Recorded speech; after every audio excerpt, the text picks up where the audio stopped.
When Paddington arrived at number 32 Windsor Gardens, the first person he met was the Browns' housekeeper, Mrs. Bird.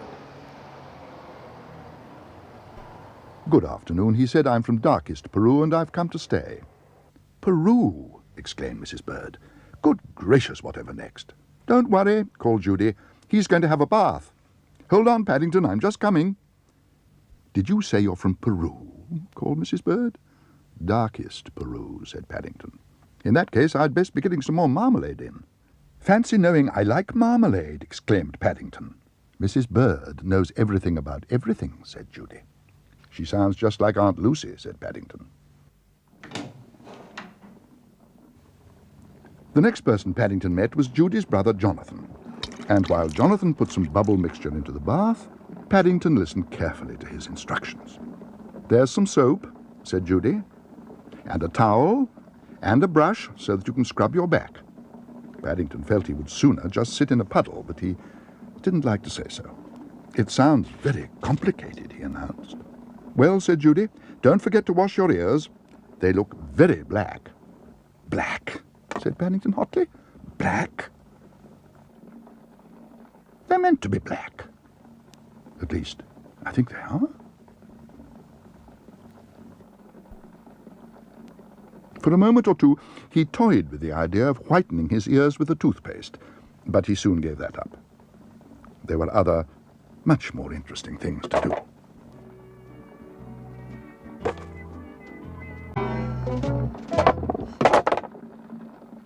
"What was that?" exclaimed Mr. Brown. "Perhaps it was Mrs. Bird," said Judy. "Bang went our tea by the sound of it." Unaware of the alarm he was causing, Paddington busied himself making a foam map of South America. Some of the mountains were very high indeed, and he was about to mark in darkest Peru when he suddenly remembered the bath. "What is going on?" exclaimed Mr. Brown. "Don't tell me Mrs. Bird's fallen in the washing-up water now."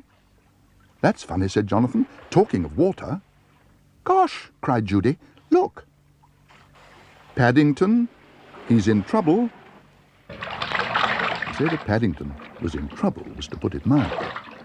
He tried calling out, "Help," fairly quietly, so as not to disturb anyone, and then much louder, "Help! Help!" "Paddington," said Judy, "you've still got your duffel coat on." "I didn't want to get too wet," gasped Paddington. "Only I think I have done after all."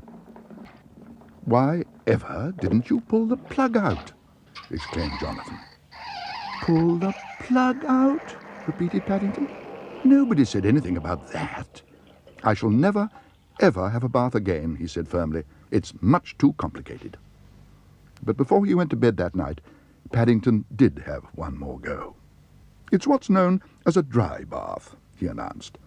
"It's safer than using water, and it's much less messy."